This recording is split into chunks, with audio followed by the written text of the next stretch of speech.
Mi Pataki. Okanran Meji leaves the sky and goes to the world. Understanding that his colleagues had departed for the earth, he also decided to obtain authorization from Olódùmarè to emigrate from the sky.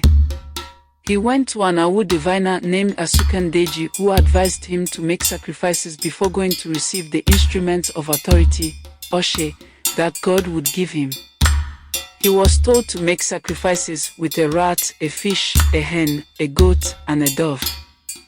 Consequently, he made the sacrifice and went to the divine palace to express the desires he had for his life on earth. His original plan was to travel with the Giro and the clay pot, but the Awo told him to travel alone on a different path. On the way to the world, he came across a farm.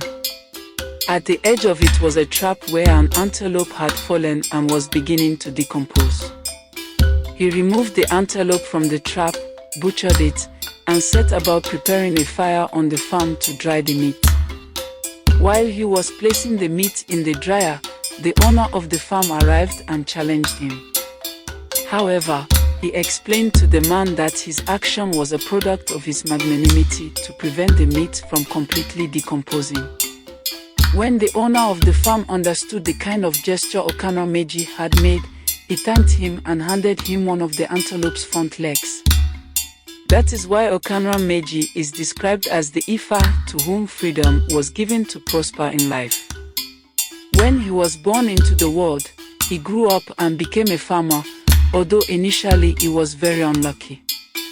He mainly cultivated yam and maize, but his harvests were often devoured by animals. Okanran Meji decided to seek divination and was told to make a garment with pockets all over it and fill them with knots and collar. He was also to collect materials from the top of two hills that were close to each other. Everything would be offered to Eshu so that he would scare away the animals that intruded onto his farm. Okanran Meji made the sacrifice. After being appeased, Eshu placed invisible traps around Okanran Meji, and all the animals fell into them one after another. After getting rid of the intruding animals, his farm prospered.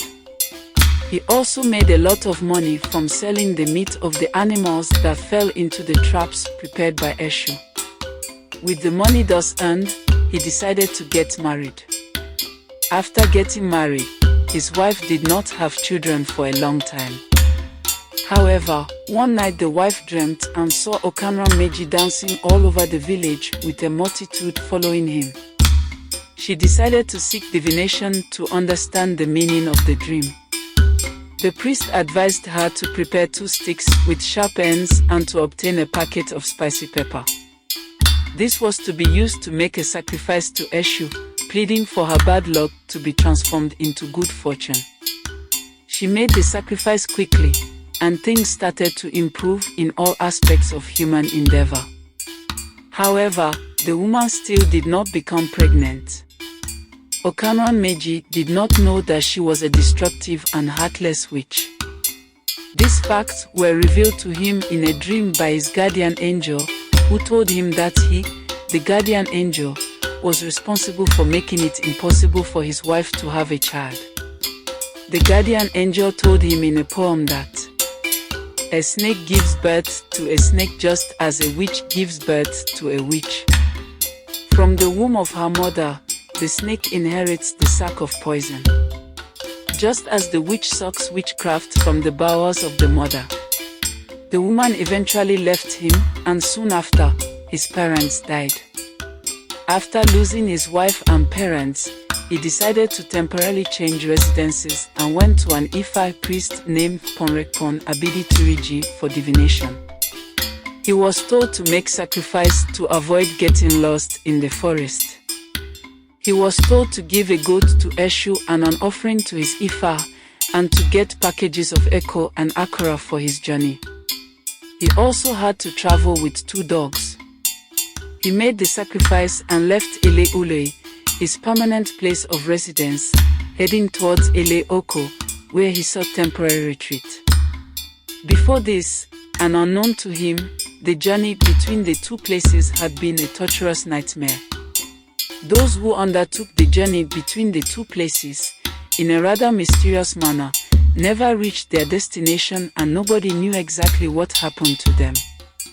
When he was halfway through his journey to Ele Oko, his two dogs were hungry, so he gave them some eko and akara to eat.